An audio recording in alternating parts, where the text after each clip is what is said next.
Hello, dear family and friends. This is our fifth and our last video on this series of what I call the ideal of creation, the ideal way that we are meant to live. And then in the next video series, we talk about the breakdown, why we do not have the ideal. And then following that, we'll talk about the solution, how we can come back to the ideal, how we can have the true human way of life that we all long for and want to have. So in this video, uh, we're going to talk about the process of creation, that it takes time for something to be realized. You know, let's say you want to create something, whether it's a dinner or whether you want to create a table or a house or anything, or go to school, get education, or learn to play the music. It takes time. And sadly, so often people want things to happen right away. They don't have the patience for things to go the through process.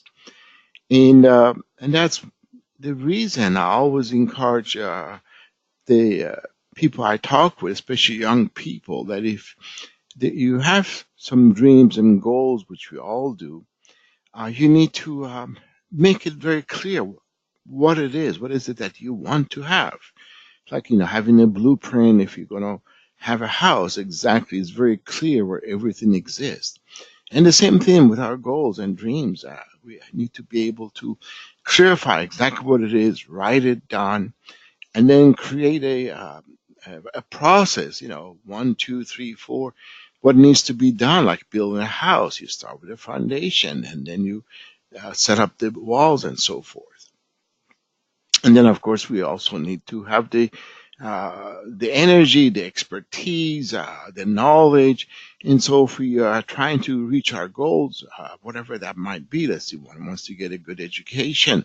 And then, of course, you go to school, you have teachers, someone's become a good football player, has a coach, and so forth. And then it also takes time. We need to practice, and then over time, then we go through different phases of learning. If you're a student, you go maybe elementary school, then high school, then college. If you're a football player, you start, learning the basics. You play that, and then as you grow older, then you learn more of the nature of the sport, and some people become professionals. And it's amazing watching them play, how wonderful they are, and how amazing it is the way they play. So then we need to understand then everything in creation takes time. We go through a growing period. There are different phases as well. Uh, for example, when a child is in a mother's womb, that's a phase. That child is being nourished.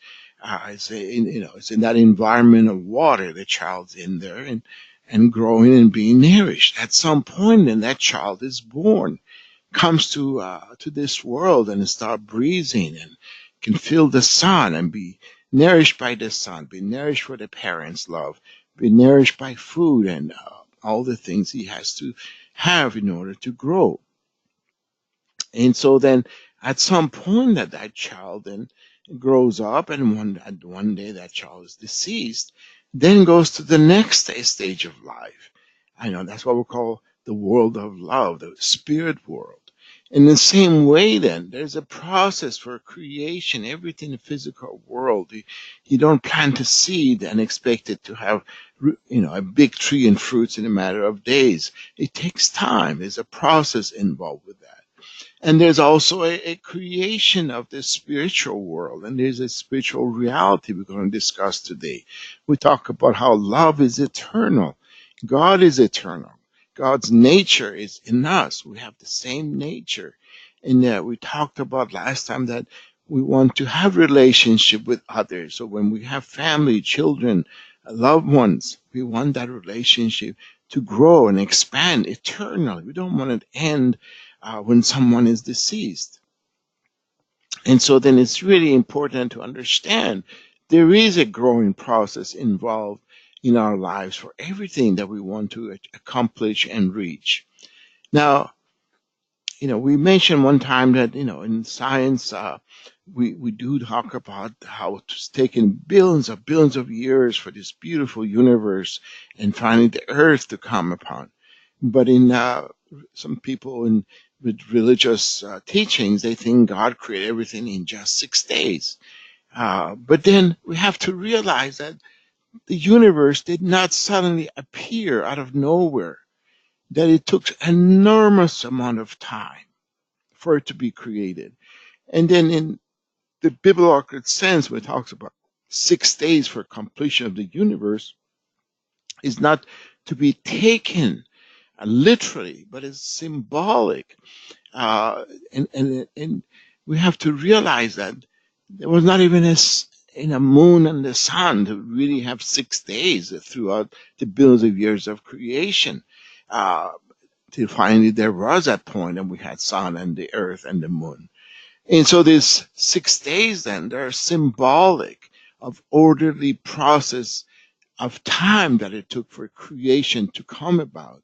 So when God started this process of creation, it took time, billions of years, before we can see the realization of the creation.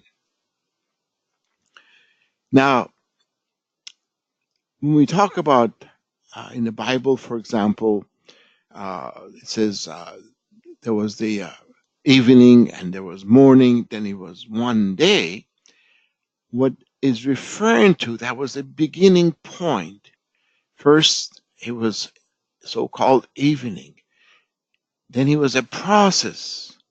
And finally was the perfection or maturity of that phase we call morning. And thus, there was evening, there was morning, one day, as it says in Genesis 1:5. So then, because all things are designed to reach perfection or maturity, the realization of the ideal that they were created for, they only can come about after going through a process of growing period. And this is very important to understand. And of course, we see it in our own personal lives as well. So then,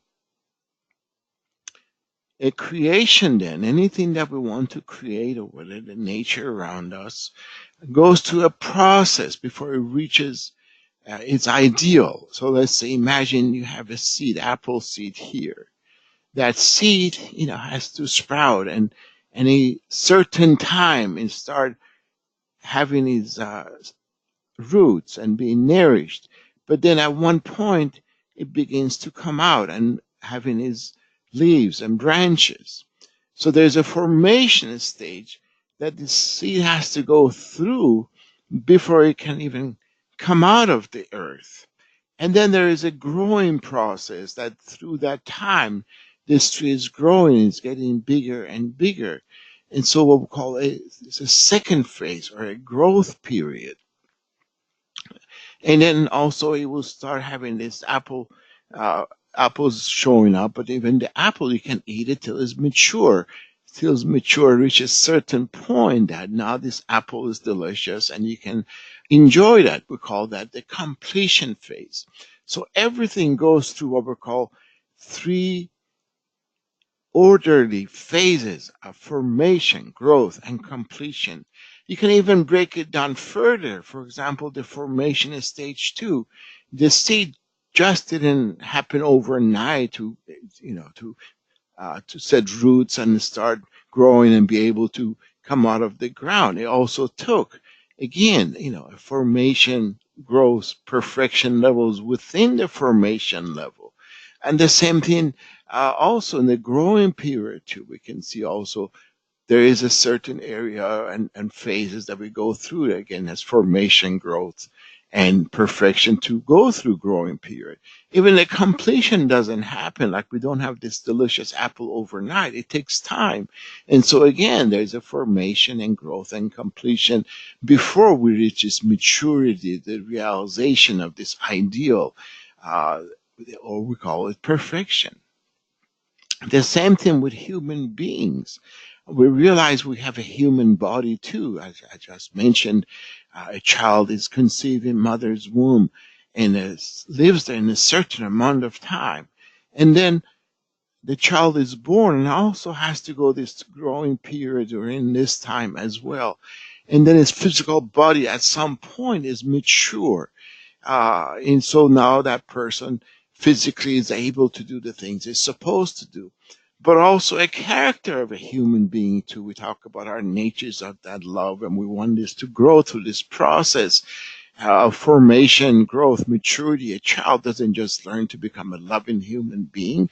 There are different phases we go through. For example, let's say from up to age 7, the child is totally dependent on parents and receiving nourishments and also some guidelines about what is right, what is wrong. And then from 7 to 14, for example, we are getting our education more, we're learning more about love, we're having relationship with our brothers and sisters, the parents then telling us, look, you not only have to clean your room, you have to be nice to your brother, sister, you have to get along, you have to share.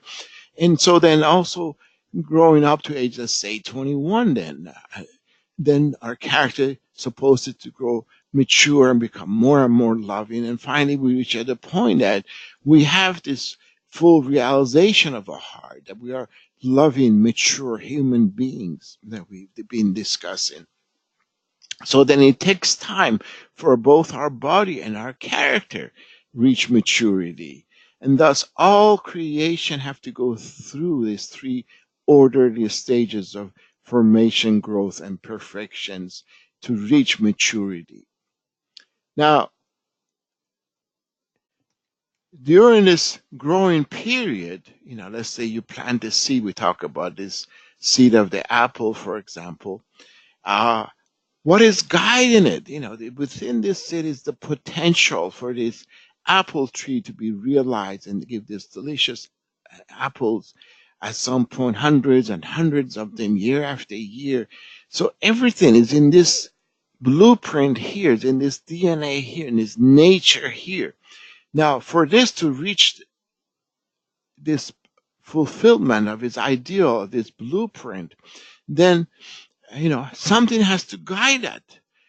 We talked about earlier that there's an inherent nature within us that pushing us to come and fulfill our purpose, and is guided by the blueprint, by the ideal that it was designed for.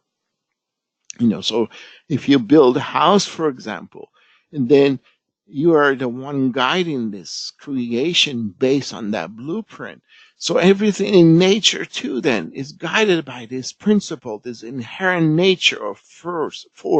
We talk about the universal prime force that is pushing everything to realization. So now in nature then this happened naturally, automatically.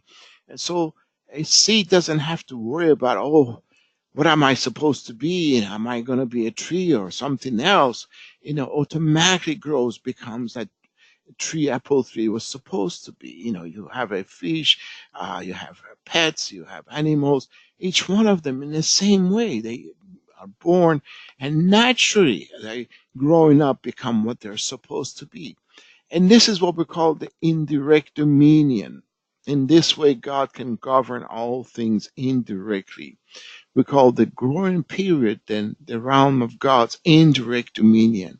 And all things reach perfection or maturity after passing through this growing period by virtue of the autonomy and governance given by God's principle.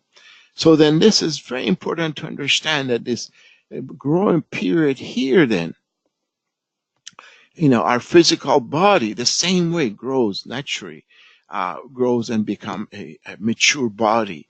Everything in creation goes through this process. The only thing that this does not govern, that does not happen automatically, is our character. We've been talking, we were meant to grow, become a loving human being. We're meant to reflect God's nature. That our nature then as a human being, not only, we have this original nature that tells us, hey, I want to become good. I want to become loving. I want to become, a person that does well and good and helps others. I want to become the best I can be. So this process here doesn't happen automatically. Our physical body, like the rest of creation, automatically grows because of this force of principle, because of God's blueprint that God has infused in our DNA, in our nature. But it's our character that does not happen automatically. Of course, we want to be good, but we still have what we call a portion of responsibility. It's a very small part, actually, compared to what God does. We say God creates 95% of all things. Our portion is 5%. God created the universe. God created your body. God created your nature. Really, it's more like God's part is 99.9999999%. And our portion of responsibility is a very minute little part. Imagine you have a watch on your hand and there are handles on that watch. You know, it's like God created this whole watch, everything inside of it. And then our job is just put the handles on this watch so we can tell the time. In the same way, then, God has given us this beautiful nature of heart. It's our original nature. We want to be good. We want to come closer to God. We want to mature and become a loving person.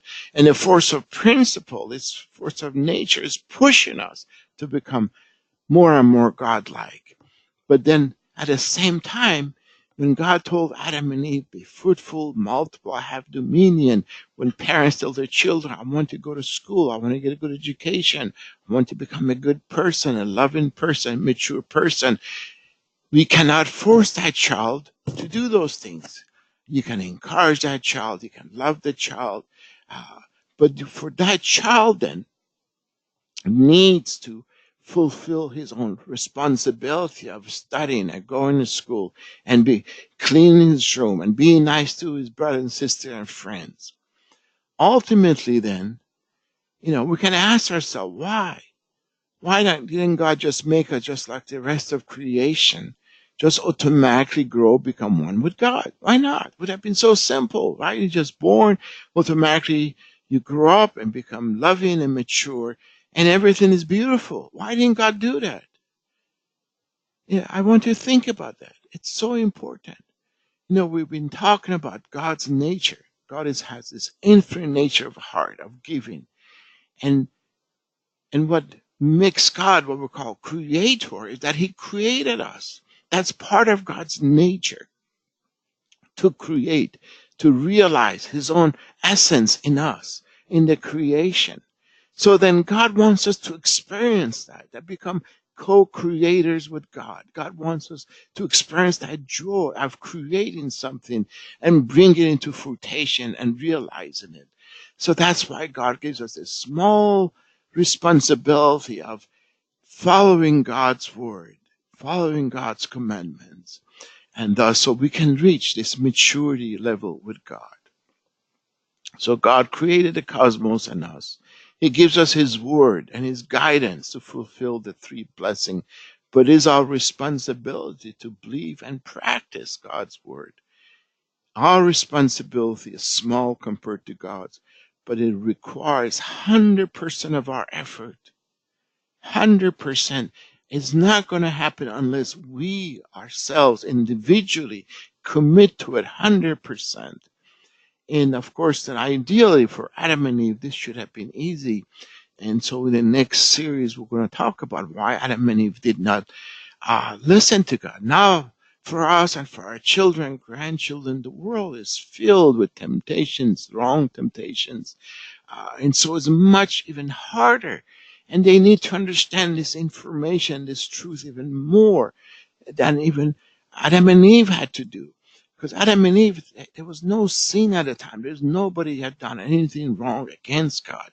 But now we live in a world. Our TVs, our advertisement, our models, our heroes, our movie stars, and all glamorous, all showing physical bodies and our sexual bodies and dress in a sexual way and all this glamorous, temptations coming to our children, our grandchildren. They teach them, sex education at the very young ages. where they're innocent and supposed to just be children and become brothers and sisters and experience God's love, and yet they get abused by parents, by teachers, by their religious leaders. Oh God, we really need to help our children understand, help our grandchildren understand how beautiful God's ideal is for each and every one of them, and that they can have the willpower once they know the truth about life. And each one of us too, if we are confused, if we are in relationship with our loved ones, with our children, with our spouse, with our parents, our brothers and sisters, is not working the way it's supposed to work, then we need to understand who we are as God's children. And somehow we need to help them understand who they are as God's children and what their responsibility is. And that's the only way. The more mature we become, the more we begin to understand ourselves and each other, and the better our relationships will be.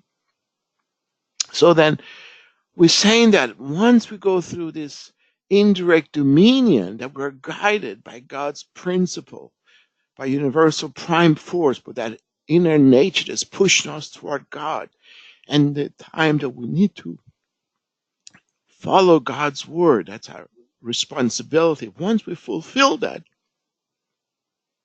then only then we come in direct dominion with God.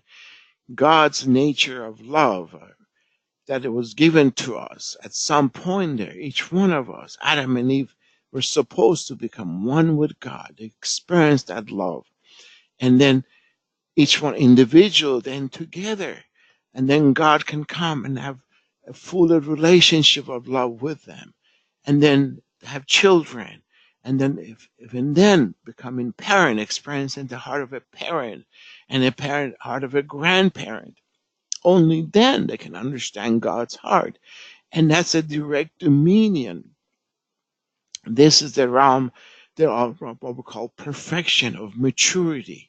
Human beings abide in the realm of direct dominion when a subject partner and object partner, they unite in the love of God to form the four-position foundation and become one with heart, one in heart with God. And we discussed that deeply in the last videos, that we are meant to create this four-position foundation with God.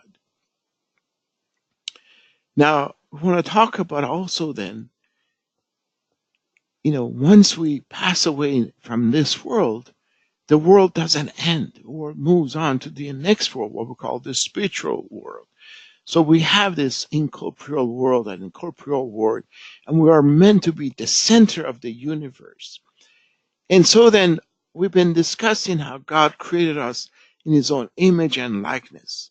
And part of that image is that we talk about God has sung song and hung song. And thus this inner nature, this inner mind, this energy component of God is meant to be realized in us as well in terms of our mind and body. And of course, our mind and body are meant to have full relationship, become totally one, centered on God, God's love, and God's will. And in the same way, then, God created the universe in our image.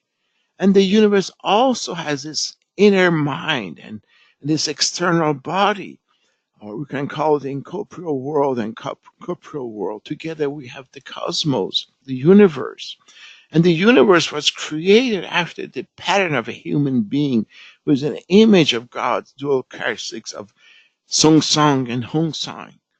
Both worlds are real and substantial. The two worlds together form the cosmos.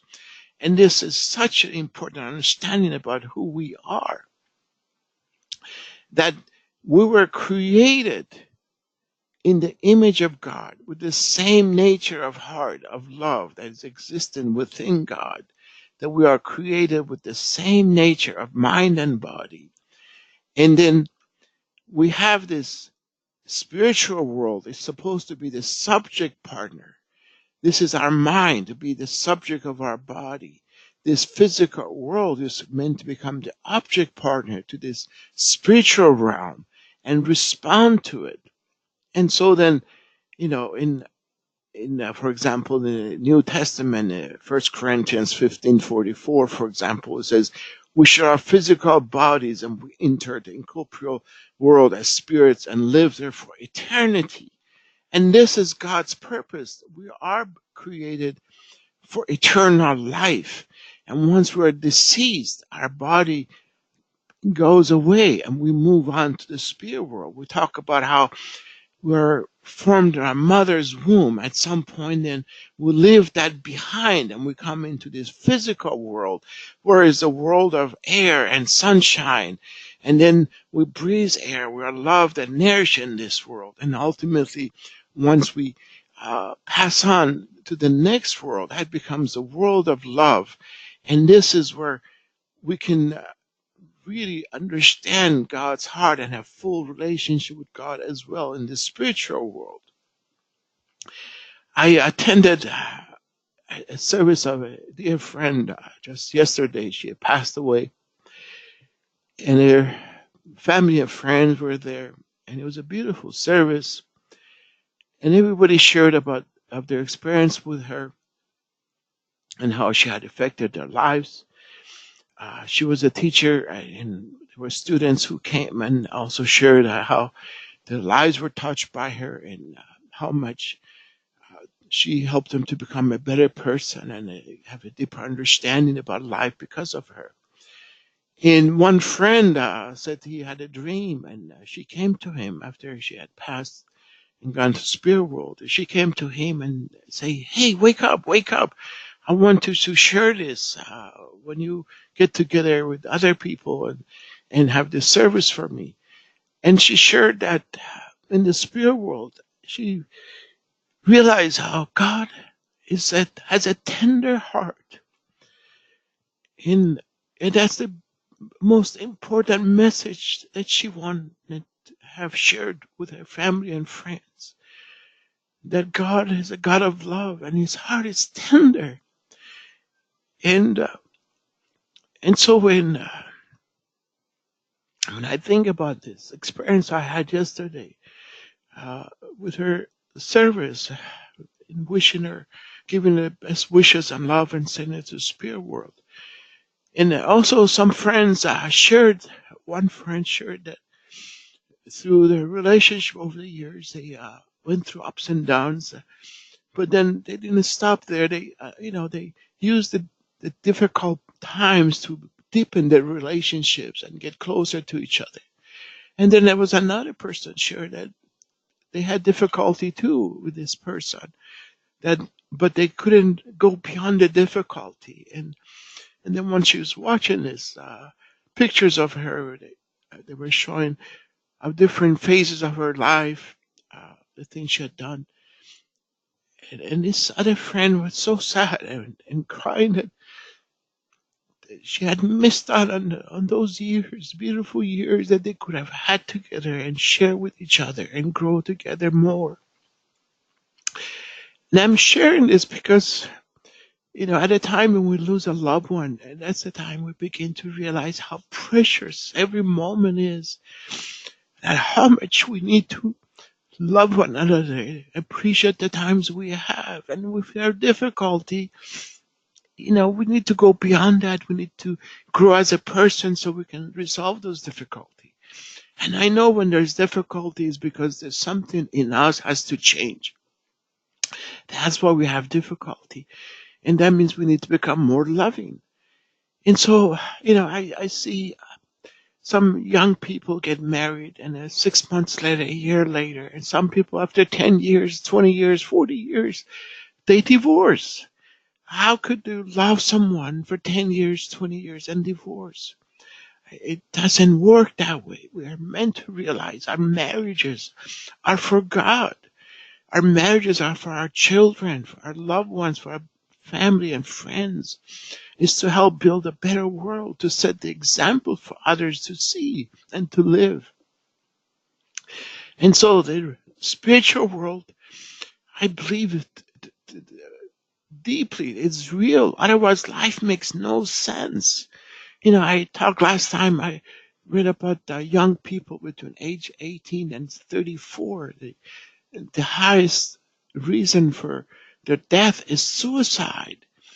You know, why would a young person at the prime of their life, with so much blessings in this world for them, they would commit suicide because they don't understand who they are as children of God, and they're not being nourished by their parents as children of God. They're not being taught the truth of how to live and how to fulfill their lives. And so this is so important to understand this beautiful message that there is a spiritual world, that we do have a spiritual side to us, that we are not just a physical beings. Just like we have a physical body, we have a spiritual body as well. And actually, it looks just like us. If anything, I believe our spirit self, reflects our body very beautifully. And then in this physical world, we have, we have our physical senses. We can taste, we can touch, we can hear, right? In the same way, in the spiritual world, we have these spiritual senses of touch, of hearing, smell.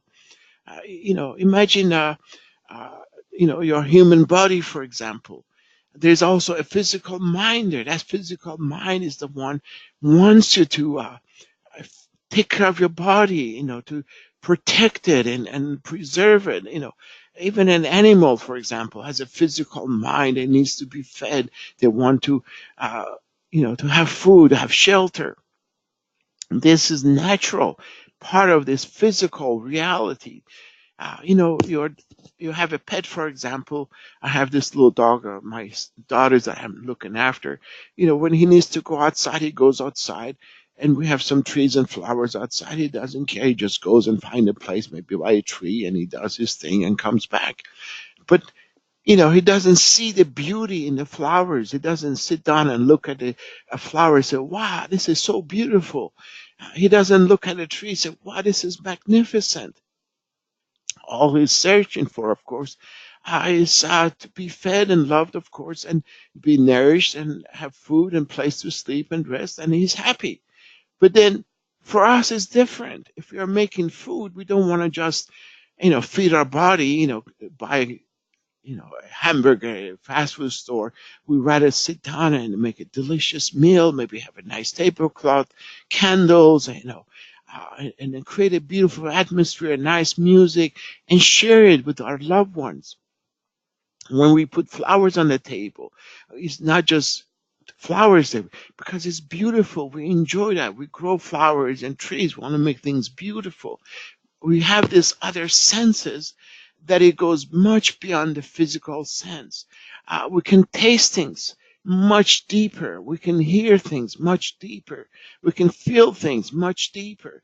Of course, the physical body can feel pain, but the spiritual senses, if a loved one is doing wrong or is sick or, they're suffering, then we suffer with them so much deeply. So then we do have this other uh, part we call our spiritual self. And then we have this physical self. And also we talked about we have mind and body. Not only in our body, physical body and physical mind, we also have a spiritual mind and a spiritual body. And the essence of the spirit is the same as God's nature. And this is the essence, internal mind of us that is seeking God, is seeking truth, beauty, and love. And our spiritual body also then is holding this beautiful spirit and wants to grow and shine, becomes a beautiful spirit as well. And so then we can ask this question then, why? Why are we in this earth? Why did God create us? Well, for one thing then, we realize we are the only being in this universe that we can relate to everything around us. We are the ruler of this universe. We're the master of the universe. Again, in a good sense, with heart. We're the only beings who can relate to all elements of nature. A dog doesn't necessarily relate to a fish, unless maybe a finer fish wants to eat it. The tree, sure, is using the sun's energy and nutrients from nature, but then is not talking to the birds and listen to their songs necessarily, right? What I'm trying to say is that we are the only one. We have the essence of the universe within us. We can relate to everything in this universe. And then we are supposed to be the mediator and center of love and harmony for this beautiful universe then. And then human beings are encapsulation in a substantial form of the essence of the cosmos. This is who we are. This is how we are created. And then, of course, then we can also ask then this question then, what is the relationship between the spiritual world and the physical world? Why do we have a physical body? Why didn't God just create us with the spirit only, which is eternal? Uh, in the one night, why not just have a spirit? Why do we need the body for? Well, let's talk about it a little more deeply. Imagine our physical body. We talk about we have our five senses, and we also have a physical body that needs to be nourished, has to grow through growing period. And so then we need what we call air and sunshine. This is what we call positive elements. Again, by positive negative, we don't mean good and evil. We talk about complementary nature that allows for interaction among them. So then we need sun and air, and then we need good food and water. We call that negative elements. Then, of course, then once we have these two elements, then we need to do something. We need to walk. We need to exercise. Of course, somebody can just lay there and eat in food, and then, of course, that's not very healthy, and they will not live very long that way. But then we are meant to then uh, grow our physical body in a healthy way by having pure air and sunshine, and then have good water and food, and that becomes our negative elements, and exercise. And then what we exercise, something interesting happens. It creates a new element that helps to nourish our physical body. And this is very important to realize that we need this part. We need action and exercise. So then these two elements can have interaction with each other, and thus they give us the nourishment we need for our body to grow. Now, our spiritual body too is similar. We need what we call positive elements, and those are God's love and truth. If a child is born and you just feed them, not ever holding that child, not ever loving that child, not ever teaching about right or wrong, that child doesn't live very long. And if he grows, he becomes a very unhealthy person. So then we need this, what we call positive elements of God's love and truth. And then we also need what we call these negative elements, what we call vitality elements. Well, where do they come from? This is similar to this food and water we need. But then as our body does good deeds, as we live for the sake of others, as we do uh, live a type of lifestyle that is of goodness, of love, of giving, of sacrifice, of caring, then what happens then, our spirit body creates what we call these life elements. Now, these two elements that are having give and take with each other because of our good deeds, this life elements is now nourishing our spirit, nourishing our body as well. And you can see when you do something good, when you do something nice for other people, we feel good inside, and we want to do more of that. It's a natural feeling that comes about when we are doing nice things for other people, when we're loving and serving other people. And the opposite is true too. If we use our body, then instead of doing good conducts, doing evil conducts, selfish conducts, then not only we feel bad, but then we're also creating these what we call bad elements. They're not vitality elements anymore. They're really negative elements. And then it makes our spirit body becomes more evil, more selfish. And it becomes really apparent in a person the way they look. When you come across someone who's evil, you can really experience that. We have this experience. We have, uh, sometimes in our house we need to have something fixed, as we all do, and we've come across two different people who've done work for us. One of them is a really wonderful young man who comes and he works, and he doesn't even tell me how much he's going to charge me, and I trust him completely because he's done his work for me before. And once he finishes, I ask him, how much do I owe you? And he gives you a number, and often that number is so low that I give him more money because I can feel, he's done such a good job at what he does. Is wonderful work, and he's just happy with the amount he's asking for. But I want to appreciate him more, so I give him more money. Then there was a time that we couldn't find him, and he wasn't around for a while. And so we hired this other person. And then, of course, the first thing he tells me, how much he wants. And it sounds really incredibly high, but, sometimes you don't know what they're going to be doing. And so then they come and do the work, and they realize that there's such a small amount of work, and then he's asking for so much money.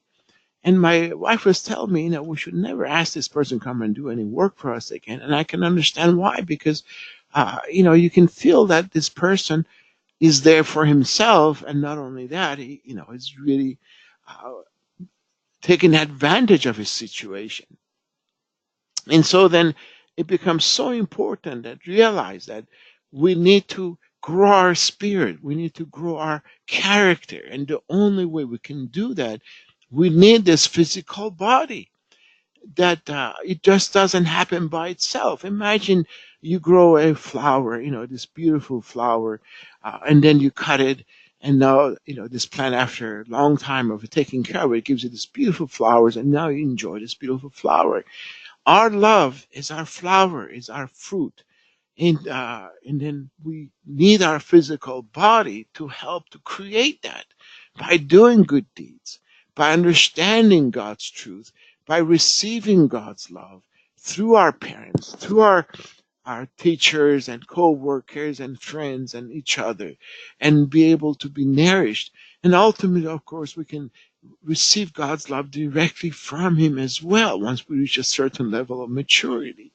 And then by doing good deeds, then our character grows and become mature, and we can reach a point of direct dominion with God and one with God. And so then, uh, as we've been discussing, then uh, our spirit mind and spirit body our grows over time through our physical body. And just like I said, just like you have, you grow a nice apple tree after a while, then after a long period of time, then you have this beautiful, delicious apples. And so then using our physical body, then over time, then having this relationship with our spirit world, and then we can reach level of maturity, so we can grow to perfection while we have physical body. Once a person is deceased, imagine someone, let's say, is alcoholic, addicted to drugs, or is very selfish. How do you think that person is going to feel in the spirit world? They still have that nature. They still want that alcohol. They still want that drug. But where are they going to find it? Where are they going to get it? Actually, this is a good discussion we're going to have in another video. But the point is to realize that we take with us the love that we have. I was sharing about my friends passing away, and we had this beautiful service for her yesterday. And in a time like that, it really makes us to realize the only thing we take with us is our love.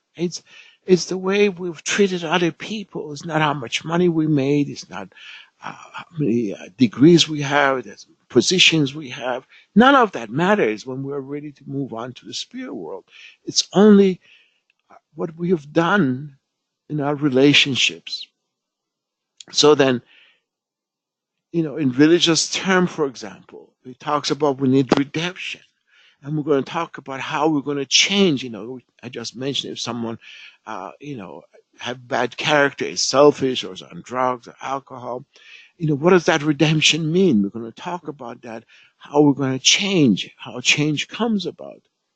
ultimately, then we need to realize, we are in charge of our destiny.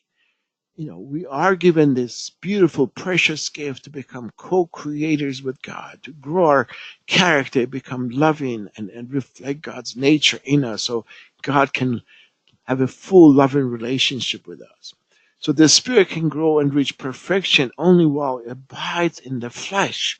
And it's going to become so much more difficult after it's passed away. Again, we will have a really good discussion on this, how the people in the spirit world, how we can help them change and grow as well. So the spirit becomes good only through the redemption of sins granted during the earthly life. So again, in religious terminology, people sin. It has to be forgiven of sins. And we will discuss really what does that mean? How does that help? How does that change us? In the, so when we do something selfish, whatever that is, that affect us. If a child is born from a parent who's been a murderer, his action of that parent and all the action, bad things that person did, is part of his DNA now, is moving on to his child. If a child is born from a mother who was on drugs, that child unfortunately is born with addiction. So then, we need to understand what this means. So a lot of times, the religious teachings, if we want to understand them, it has to be just based on faith alone. But, as modern people, we need to understand, how this change comes about. So we'll have a good discussion on that. So it's not God who decides whether a person's spirit enters heaven or hell upon that. It is decided by Spirit himself from Matthew 18. Again, God did not create heaven and hell. We create that. We talk about heaven is our relationship with God when it's a full loving relationship. When we have loving families, that's where God lives. That's heaven. Anytime we have loving relationship with God. When we do not have that relationship with God, and that is hell. So when someone living in hell, in loneliness, in pain and sorrow, with drugs, addictions, they don't know what's going on with their lives, and they commit suicide, that is hell. And of course, when they die and pass away, then they're going to create a reality there that is also painful. It's also filled with people who are of similar nature and character, and that is hell. And so then, I want to really, I hope that this discussion was of help and benefit to you, especially after yesterday attending my friends passing away to the spiritual world. Really has touched my heart, and even in a deeper way, in a sense that how precious it is for us to understand this teaching that first was taught by Reverend Dr. Sun Myung Moon, called Divine Principle, also discussing God-centered worldview, Godism, and how we can understand things logically, rationally, and how we can really become better people by understanding, this larger understanding about who we are as God's children. And so I hope and pray that this helps you to have a better understanding about who you are as God's children.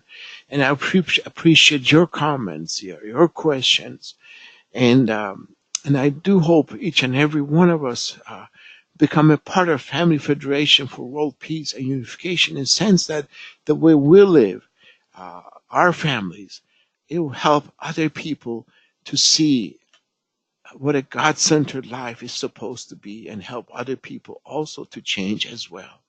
Thank you. God bless. Have a wonderful week.